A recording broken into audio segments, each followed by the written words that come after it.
शादी की पहली रात मैंने जैसे ही अपनी बीवी का घूंघट उठाया, मेरे होश उड़ गए। वही डॉक्टर दुल्हन की शक्ल में बैठी मुस्कुराकर मुझे देख रही थी। मुझे तो अपनी आंखों पर यकीन ही नहीं आ रहा था। मैं फटी फटी आंखों से उसे देख रहा था। वो कहने लगी, आज की रात आपने सिर्फ देखने पर गुजारा करना है। ये सुनकर मैंने उसका घूंघट छोड़ दिया। उसने दुपट्टा उतारकर एक तरफ रख दिया। कहने लगी, कैसा रहा सरप्राइज? मैंने कहा, तुम यहाँ कैसे हो सकती हो? कहने लगी, मैं क्यों नहीं हो सकती? मुझे नहीं पता था आप मेरी मोहब्बत में मुब्तला हो गए हैं। आप तो अपना रिश्ता ही मेरे लिए दे चुके हैं। मैं तो समझती थी कि आप बड़े गुस्से से मेरे कमरे से बाहर निकले हैं, तो पता नहीं दोबारा क्लिनिक में आएंगे ही नहीं। लेकिन आप तो बड़े चालाक निकले। ये कहते ही उसने हल्का सा मुक्का मेरे बाजू पर बड़ी बेतकल्लुफी से मारा। कहने लगी, बड़े दिल वाले हो। आपने तो हमेशा के लिए मुझे कैद करने का सोच रखा था। मतलब आपको भी मुझे देखकर कुछ कुछ होता था। मैंने कहा, ऐसा कुछ नहीं है। मुझे नहीं पता कि मेरी बहन ने तुम्हें पसंद किया था। कहने लगी, अगर मोहब्बत है तो तारुफ करने में कोई हर्ज नहीं है। अरे आपको कोई लड़की थोड़ी जो शर्मा रहे हैं। कोई बात नहीं, अगर मैं आपको अच्छी लगती हूँ तो कोई बात नहीं। जैसे ही मैंने आपकी तस्वीर देखी, मैं समझ गई कि आप मेरी मोहब्बत में गिरफ्तार हो चुके हैं। फिर मैंने सोचा, देखने में बंदा हैंडसम है, थोड़ा गुस्से का तेज है, लेकिन चलेगा। वो बड़े आराम से मुझसे बात कर रही थी, जैसे मेरे उसके साथ बड़े ही अच्छे मरासिम रह चुके हों। कहने लगी, आपकी आपी साहिबा आईं, आपकी सारी शर्तें गिन गिन कर बताएं। मैंने भी कह दिया, हाँ ठीक है, मेरा किसी से कोई चक्कर नहीं। अब उन्हें क्या बताती कि मेरा किससे क्या चक्कर है। फिलहाल तो मेरे दिमाग की ऐसी हालत नहीं थी कि मैं कुछ भी सोच सकता। मैं सिर्फ उसकी बातें सुन रहा था। कहने लगी, सच सच बताएं, आपने कैसे सारा चक्कर चलाया मुझे पाने के लिए? वो यूं मुस्कुरा रही थी जैसे मैं उसके इश्क में मुब्तला हो चुका हूँ। मैंने कहा, देखो, जो कुछ हुआ है ना, इत्तेफाकन हुआ है। मैंने तुमसे कभी भी मोहब्बत नहीं की, बल्कि मैं जानता ही नहीं था कि तुम मेरी बीवी बनकर अचानक एक दिन मेरी जिंदगी में आ जाओगी। मुझे नहीं पता था कि तुम्हें मेरी बहन ने पसंद किया है। कहने लगी, ऐसा कैसे हो सकता है? तस्वीर तो देखी होगी। मैंने कहा, नहीं, मैंने तस्वीर भी नहीं देखी थी। अगर देख लेता तो ये कहकर मैं खामोश सा हो गया, क्योंकि शादी तो हो चुकी थी। उसे क्या एहसास दिलाना कि जो कुछ हुआ मेरे साथ वो इत्तेफाकी तौर पर हुआ है। कहने लगी, खैर, मोहब्बत तो आप मुझसे करते हैं, मेरे सामने तारीफ नहीं करना चाहते तो कोई बात नहीं। मैं समझ सकती हूँ, मर्दों को ये आदत होती है, शादी की रात बीवी की ज्यादा तारीफ नहीं करनी चाहिए, वो सर पर ना चढ़ जाए, अपने आप को कुछ समझने ना लग जाए। इसीलिए जुमले बोलते हैं कि तुम तो खालिस मेरी बहन की पसंद हो, उन्हें खुश रखना। मैं तो बस जैसे तैसे साबिर किस्म का बंदा हूँ, इसीलिए तुमसे जैसे भी गुजारा कर लूंगा। मैं समझती हूँ मर्द ऐसी ही बातें करते हैं। बड़ी तेज लड़की थी। फिर कहने लगी, अच्छा, मुंह दिखाई देंगे या वो भी नहीं देंगे? मैं जैसे उसे देखकर तो सब कुछ भूल ही गया था। फिर अपनी जेब से एक डिबिया निकाली जो आप ही ने ही मुझे पकड़ाई थी और मैंने उसके हाथ पर रख दी। कहने लगी, ये क्या है? मैंने कहा, मुंह दिखाई। कहने लगी, हाँ वो तो मुझे भी पता है, लेकिन ये कौन सा तरीका है? देखे, मेरी एक ही शादी हुई है और मुझे अपनी सारी ख्वाहिश इस शादी से पूरी करनी है, क्योंकि मैं एक मशरकी किस्म की लड़की हूँ। अब अगर आपने मेरी आज की रात खराब की तो मुझे बड़ा दुख होगा। मैं सारी जिंदगी आपको इस बात के ताने देती रहूंगी, यहाँ तक कि आपके बच्चों के सामने भी ताने दूंगी कि तुम्हारे बाप ने मुझे मुंह दिखाई यूं दी थी जैसे डॉक्टर को मरीज उसकी फीस देता है। इसे खोलें, अपने हाथ से मुझे पहनाएं और मेरी तारीफ करें। उसकी बात सुनकर मैं हंस पड़ा। फिर वो कहने लगी, मेरी जिंदगी में आने वाले आप पहले मर्द हैं और मेरे दिल में भी आप ही हैं। मैं उन लड़कियों में से हूँ जो निकाह के बाद मोहब्बत की कायल होती हैं। इसके बाद उसकी बात ने जैसे मेरे सारे शकूक को खत्म कर दिया। मैंने कहा, बस हमेशा मुझसे मोहब्बत करती रहना। पहली बार ये बात सुनकर वो वाकई में शर्मा गई। वो एक लम्हा था कि मेरे जज्बात बेएहतियात हो गए। फिर पता ही नहीं चला कैसे सब कुछ होता चला गया। मुझे तो लगता था कि शादी करूंगा तो ताल्लुक कायम करने में शायद अपनी बीवी को मुतमईन नहीं कर पाऊंगा, लेकिन शुक्र था कि सब कुछ ठीक हो गया था। अल्लाह ने मेरी इज्जत रख ली थी। सब जब मेरी आंख खुली तो बड़े हक से मेरे बाजू पर लेटी हुई थी। उसका हाथ मेरे सीने पर था। वो बेखबर सो रही थी। कुछ देर में उसके चेहरे की तरफ देखता रहा। खूबसूरत लड़की थी, बल्कि अच्छी खासी खूबसूरत लड़की थी। बेसाख्ता मैंने उसके माथे पर बोसा दिया। उसकी आंख खुल गई। बजाय शर्माने के वो मेरे और भी करीब आ चुकी थी। मैंने कहा, अब उठ जाओ, आप ही दरवाजा खटखटा देंगी, इसीलिए जाओ, तैयार हो जाओ। उसने एक नजर घड़ी पर डाली और कहने लगी, अब तो कोई रस्म नहीं रही। मैंने कहा, हाँ, लेकिन हमारे यहाँ अभी भी वही रस्म है کہنے لگی اچھا اٹھتی ہوں۔ یہ کہہ کر آنکھیں بند کر کے میرے اور بھی قریب ہو گئی۔ میں نے کہا تم یوں کرو گی تو اٹھو گی کیسے؟ کہنے لگی اٹھ جاتی ہوں، کیا ہو گیا، اتنی ٹینشن مت لیا کریں۔ یہ بتاؤ مجھے کہیں گھمانے پھرانے لے جائیں گے یا بس خاندان کے اصول ہی بتاتے رہیں گے؟ میں نے کہا گھمانے پھرانے کی جگہ، تو کہنے لگی شادی کے بعد ایک چیز ہنی مون بھی ہوتی ہے۔ دیکھیے میں نے ساری زندگی اس ہنی مون کا بڑا انتظار کیا ہے، بلکہ سچ بتاؤں تو میں نے شادی ہی ہنی مون کے لیے کی ہے۔ اس کی اس بات پر نہ چاہتے ہوئے بھی میں مسکرا اٹھا تھا۔ میں نے کہا میرا تو ایسا کوئی ارادہ نہیں ہے، ہاں تمہیں شہر کی سیر و تفریح کروا دوں گا، وہ بھی جب ٹائم ملے گا۔ اس نے آنکھیں کھول کر میری طرف دیکھا، کہنے لگی جی نہیں، اس معاملے میں کوئی سمجھوتا نہیں کروں گی۔ بے شک آپ مجھے کچھ دن کے لیے لے جائیں، لیکن مجھے جانا ہے۔ اس نے ایسے ضد کی تھی۔ چھٹیاں مجھے آفس کی طرف سے ملی ہوئی تھی، کیونکہ آج تک میں نے کبھی آفس سے چھٹی ہی نہیں کی تھی، اور مجھے اس کو لے کر جانا بھی تھا، لیکن میں تو اسے تنگ کر رہا تھا۔ لیکن اس کے اگلے جملے نے جیسے میرے چہرے کی مسکراہٹ کو غائب کر دیا۔ کہنے لگی بس 8 دن انجوائے کریں گے، گھومیں گے پھریں گے، پھر آتے ہی مجھے کلینک جوائن کرنا ہے، پھر میں بہت مصروف ہو جاؤں گی۔ اس کی بات سن کر میرے ماتھے پر بال آئے۔ میں نے کہا کیا مطلب کلینک جوائن کرنا ہے؟ کہنے لگی کیا ہو گیا مصطفیٰ، آپ کو تو پتا ہے میرے کام کی روٹین۔ میں نے کہا کر لینا، تم اپنا شوق پورا ہو گیا، کلینک کا جتنا کام کرنا تھا تم کر چکی، آپ بھول جاؤ کہ تمہیں کلینک جانا ہے۔ میری بات سن کر وہ اکتاہٹ سے بیٹھ گئی اور کہنے لگی کیا مطلب آپ کا؟ میں نے کہا مجھے جاب کرنے والی لڑکیاں بالکل بھی پسند نہیں ہیں۔ کہنے لگی لیکن آپ کی بہن نے تو مجھے یہ نہیں بتایا تھا، اور باقی جو شرائط انہوں نے بتائی تھی اس پر میں پوری اترتی ہوں، لیکن یہ جاب نہ کرنا تو بتایا ہی نہیں تھا۔ میں نے کہا مجھے نہیں پتا تھا کہ میری بہن تمہیں پسند کرے گی یا ایک ایسی لڑکی کو پسند کرے گی جو جاب کرتی ہوگی اور شادی کے بعد جاری رکھنا چاہتی ہوگی، مجھے تو لگا تھا تم عام سی گھریلو لڑکی ہوگی۔ وہ کہنے لگی مصطفیٰ پلیز، آپ میرے کام کے بارے میں جانتے ہیں، میں گھر پر نہیں بیٹھ سکتی، مجھے صرف 10 دن کی چھٹی ملی ہے، اب میں اپنے والد کی موت کے بعد گھر کی دیکھ بھال کرنا میری ذمہ داری ہے۔ میں نے کہا یہ میرا مسئلہ نہیں ہے۔ یہ کہہ کر تم کام نہیں کرو گی۔ میں بستر سے اٹھ کر کھڑا ہوا، الماری سے کپڑے نکال کر نہانے چلا گیا، لیکن وہ میرے چہرے کو دیکھتی رہی۔ میں کپڑے بدل کر سیدھا باہر نکل گیا۔ آپ ہی نے جا کر اسے کہا کہ جلدی سے تیار ہو جاؤ اور باہر آ جاؤ۔ کچھ دیر بعد وہ بھی تیار ہو کر باہر آئی۔ وہ مجھے نظر انداز کر کے آپ ہی سے باتیں کرنے لگی۔ وہ بہت باتونی تھی اور خوش مزاج بھی تھی۔ تم نے ناشتہ تیار کیا تھا نوید؟ وہ میرے کزن سے پوچھ رہی تھی جو آج ہمارے ساتھ ناشتہ کر رہا تھا۔ وہ بیچارہ تو چپ چپ سا تھا، مگر میری بیوی حیا کو سب سے بات کرنے کی عادت تھی، اور جب وہ ناشتے سے فارغ ہوئی تو نوید سے بھی بات شروع کی، اور اس نے کہا کہ میں ان دنوں نوکری کی تلاش میں ہوں۔ یہ سن کر میری بیوی نے اسے ایک ایڈریس دیا اور کہا اس جگہ جا کر میرا نام لینا، تمہیں فوراً نوکری مل جائے گی۔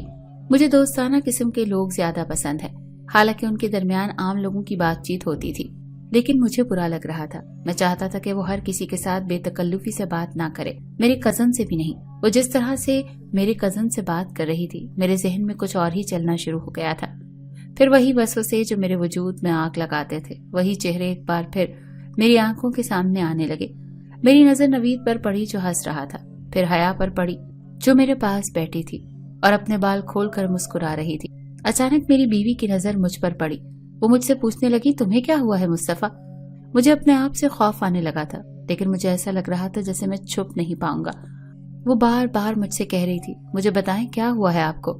میں نے زور سے اس کے بازو کو پکڑا اور اسے اپنے ساتھ لگا کر بھینچ لیا۔ ایک سسکاری سی اس کے منہ سے نکلی تھی۔ میں نے کہا بس میرے ساتھ کبھی بے وفائی مت کرنا، میں برداشت نہیں کر پاؤں گا، مجھے اچھا نہیں لگتا تم کسی اور سے بات کرو۔ میری بات سن کر وہ خاموش سی ہو گئی۔ میں نے اسے اپنے ساتھ بھینچ رکھا۔ کہنے لگی آپ کو ہوا کیا ہے؟ میں کیوں آپ کے ساتھ بے وفائی کروں گی؟ میں نے کہا اس لیے کیونکہ عورت بے وفا ہوتی ہے، اس میں وفا ہوتی ہی نہیں ہے، اسے جہاں سے محبت ملتی ہے وہیں پگھلنا شروع ہو جاتی ہے۔ کوئی مرد اس سے ہنس کر 4 باتیں کر لے تو سب کچھ بھول کر کسی کٹی پتنگ کی طرح اس کے پیچھے جانا شروع کر دیتی ہے، تعریف کی بھوکی ہوتی ہے، محبت کے 4 جملوں پر اپنا سب کچھ لٹانے والی۔ مجھے نفرت ہے ایسی عورتوں سے جنہیں مردوں سے ہنس ہنس کر باتیں کرنے کی عادت ہے، جو ان سے فری ہوتی ہیں۔ شاید تمہیں میری یہ بات بری لگے یا میری سوچ تمہیں پرانی لگے، لیکن میں ایسا ہی ہوں۔ مجھے اچھا نہیں لگتا اور تمہارے حوالے سے تو بالکل برداشت نہیں کر سکتا کہ کوئی تمہیں آنکھ بھر کر بھی دیکھے، کوئی تم سے ہنس کر بات بھی کرے۔ میں ہوں، میں تم سے محبت کروں گا، اپنے جذبے، اپنی شدت، اپنی وفاؤں سب کچھ تمہارے نام کر دوں گا، بس مجھ سے بے وفائی مت کرنا۔ پتہ نہیں میرے اندر کا خوف جان کیوں نہیں چھوڑتا تھا۔ मैं बेखुदी से उसकी कमर पर हाथों को चलाता रहा, उसे अपने अंदर समेट रहा था। मोहब्बत का इजहार करना नहीं आता था, ना मुझे तारीफें करनी आती थी, इसीलिए खौफ लगता था कि कहीं कोई 4 जुमले बोलकर उसे मुझसे छीन न ले, कहीं वो भी वैसी न बन जाए। शायद मेरे यूं करने पर उसे घुटन का एहसास होने लगा। कहने लगी, मुस्तफा प्लीज मुझे छोड़ें। क्या कर रहे हो? कहीं नहीं जाती मैं तुम्हारी हूं। तुम्हें बार बार इस बात का यकीन नहीं दिलाना चाहिए। रोज तुमसे नहीं कह सकती मैंने कहा रोज कहना पड़ेगा कि तुम मेरी बीवी हो। शायद इसे मुझसे ऐसी उम्मीद नहीं थी। इतनी शिद्दत की जो मैं कर रहा था, मैं उसे समेट रहा था, बार बार उसे कह रहा था कि बस मुझे देखा करो, मुझसे बातें किया करो, मैं सारी ख्वाहिश पूरी करूंगा। कुछ देर तो वो मुझे रोकती रही, लेकिन फिर अपने आप को मेरे हवाले कर दिया। मुझे तो दिन का भी ख्याल नहीं रहा, अपनी सारी परेशानी में उसकी कुर्बत से पूरा करना चाहता था।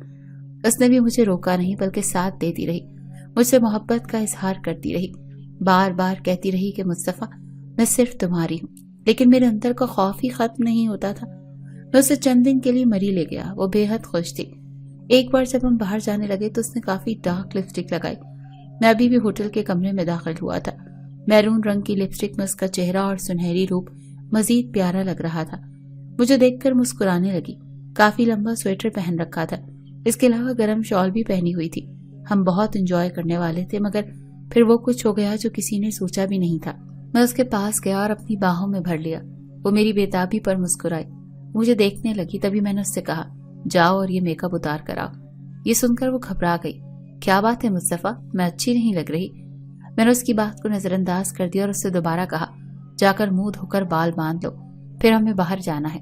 वो मुझे हैरानी से देखने लगी और कहा, मैं बाहर जाने के लिए ही तो तैयार हुई हूँ।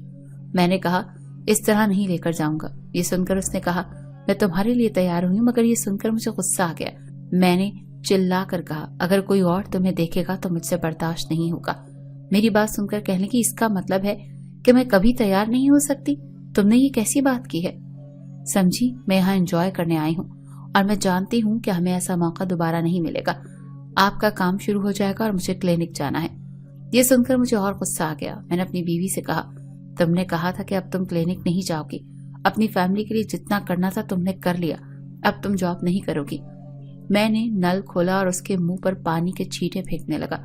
वो हैरान रह गई। मैंने कहा, तुम्हें शराफत की जबान समझ नहीं आती? जब आदमी तुम्हें देख लेंगे तो तुम्हारी आंखों की हवस पूरी हो जाएगी। मैं उसको बाजुओं में दबाए रखा। तुम्हें मेरे अलावा कोई नहीं देख सकता। मैं तुम्हें छोड़ूंगा नहीं और ना ही उसे छोड़ूंगा। सब कुछ बर्बाद करके रख दूंगा, आग लगा दूंगा। मुझ पर दोबारा जुनून सा सवार होने लगा। वो बार बार कहने लगी, मुस्तफा क्या कर रहे हो? मुझे सर्दी लग रही है। ठंडे पानी से मैं उसके चेहरे के साथ साथ उसके कपड़े, उसका स्वेटर भी गीला कर चुका था। वो कांपने लगी। जब तक उसके चेहरे पर लगा मेकअप साफ नहीं हो गया, मैं मुसलसल उसके चेहरे पर पानी फेंके जा रहा था। फिर अपनी हथेली से उसके लबों की लिपस्टिक को साफ किया और बड़ी बेदर्दी से किया। फिर उसके दोनों बाजुओं से पकड़कर उसे अपने करीब किया और मैंने कहा, सिर्फ मेरा हक है तुम्हारे इस खूबसूरत चेहरे की खूबसूरती को देखने का, समझी? ना सिर्फ मैं हकदार, कोई और देखेगा तो छोड़ूंगा नहीं। मैं तुम्हारी शक्ल भी बिगाड़ कर रख दूंगा। अभी तो उसने मेरे जुनून की, मेरे पागलपन की एक झलक देखी थी। वो बुरी तरह से घबरा गई थी। वो मुझसे नाराज थी, मगर मैंने उसे किसी न किसी तरह मना लिया। वो दिल की बहुत अच्छी थी, इसीलिए जल्दी मान गई। मैं भी खुश था कि चलो ये मान गई है, क्योंकि अभी तो हमें यहाँ आए कुछ ही दिन हुए थे। वो रात को कहने लगी, हमें आए हुए अभी 2 दिन हुए हैं, अभी बहुत दिन बाकी हैं, क्यों ना शॉपिंग करने चलें? मैं उसकी बात पर मुस्कुरा दिया। अगली सुबह वो तैयार थी, मगर बिना मेकअप के, बिल्कुल सादा हुलिये में। मैं ये देखकर बहुत खुश हुआ। वो धीरे धीरे मेरे मिजाज को समझ रही थी कि मुझे कैसी बीवी चाहिए थी। अगले दिन मॉल रोड से गुजरते हुए उसकी नजर एक दुकान पर पड़ी। कहने लगी, मुस्तफा कुछ खरीद सकते हैं? इस बार उसका लहजा बहुत धीमा था। वो मुझसे इजाजत ले रही थी। मुझे उस पर प्यार आने लगा। वो बहुत धीमे से पूछ रही थी। मैं बोला, हाँ, क्या खरीदना है, क्या चाहिए? मैंने भी हल्की सी मुस्कुराहट के साथ बोला। फिर वो उसी दुकान पर ले गई जहाँ लड़कियों की ज्वेलरी का सामान था। वो पहनकर चेक कर रही थी। मुझे अच्छा लग रहा था कि अचानक मेरे फोन पर कॉल आने लगी। दुकान के अंदर सर्विस नहीं आ रही थी, इसीलिए मैं बाहर निकल आया। दूसरी तरफ मेरा कजन था जो मुझसे कह रहा था कि मुस्तफा भाई, मुझे पैसों की जरूरत है, तुमने इस वक्त मुझे खर्चा भी नहीं दिया। ये सुनकर मुझे गुस्सा आ गया। उसके पास नौकरी नहीं थी। वो हमारे घर इसलिए आया था क्योंकि उसे नौकरी की तलाश थी। वो हर जगह इंटरव्यू दे रहा था, मगर अभी तक उसकी नौकरी नहीं मिली थी। इसीलिए वो अपने खर्चे के लिए पैसे मुझसे ही मांग लेता था। लेकिन यहाँ आने से पहले मैंने भी उसे जानबूझकर पैसे नहीं दिए थे, क्योंकि वो उस दिन जिस तरह से मेरी बीवी से हंसी खुशी बात कर रहा था, उसे सोच सोच कर ही मैं बहुत गुस्से में था। मैंने उसे खर्चा भी नहीं दिया। मैंने कहा कुछ दिन पैसे ना होंगे तो भूखे नहीं मर जाओगे। वो कहने लगा मैं नौकरी तलाश कर रहा हूँ। तभी पीछे से मेरी बीवी आ गई और उसने मेरी सारी बातें सुन ली। फिर उसने बिना कहे अपना फोन निकाला और मेरे कजन को अपने इजी पैसा अकाउंट से पैसे भेज दिए। ये देखकर मुझे गुस्सा आ गया। मुझे उससे ये उम्मीद नहीं थी। मैंने उसका बाजू पकड़ा और उसे होटल ले आया। आज पहली बार मैंने उस पर हाथ उठा गया था। मैंने तुमसे कहा था कि मेरे साथ कभी बेवफाई मत करना, मैं बर्दाश्त नहीं कर पाऊंगा। मुझे अच्छा नहीं लगता तुम किसी और से बात करो। मेरी बात सुनकर वो खामोश सी हो गई और कहने लगी, आपको हुआ क्या है? मैं क्यों आपके साथ बेवफाई करूंगी? मैंने कहा इसलिए क्योंकि औरत बेवफा होती है, उसमें वफा होती ही नहीं है। उसे जहां से मोहब्बत मिलती है वो वहीं पिघलना शुरू कर देती है। ये सुनकर वो कहने लगी, सब औरतें एक जैसी नहीं होती मुस्तफा। ये सुनकर मैं हक्का बक्का रह गया कि आखिर उसने मेरा राज जान लिया था। दरअसल मेरी पहली बीवी ने मेरे साथ बेवफाई की थी। तब मैं बहुत गरीब हुआ करता था। मैंने उसे लाख समझाया कि दिन बदलते देर नहीं लगती, मगर उसकी आंखों पर दौलत की पट्टी चढ़ चुकी थी और उसके बहकाने वाला कोई और नहीं बल्कि मेरा ही एक दोस्त था। मैंने दिल पर पत्थर रखकर सब्र कर लिया और दिन रात मेहनत करने लगा। उधर मेरी पहली बीवी जिसने मुझसे बेवफाई की थी, चंद दिन तो शौहर ने खूब उसको सर पर बिठा कर रखा और फिर शौक पूरा हुआ तो चंद महीनों में ही उसे अपनी जिंदगी से निकाल बाहर किया। वो एक बार फिर से मेरा दरवाजा खटखटाने आई थी, मगर मैं इतना भी बेवकूफ नहीं था। वक्त के साथ साथ मेरा जख्म भर चुका था और मेरी नीयत का फल मुझे मिल गया था। मेरी बातें सुनकर वो एकदम खामोश हो गई और प्यार से मेरे बालों में हाथ फेरने लगी। मैं भी पुरसुकून होना चाहता था। मैंने लाइट बुझा दी। अगली सुबह एक नई खुशगवार जिंदगी हमारा इस्तकबाल कर रही थी।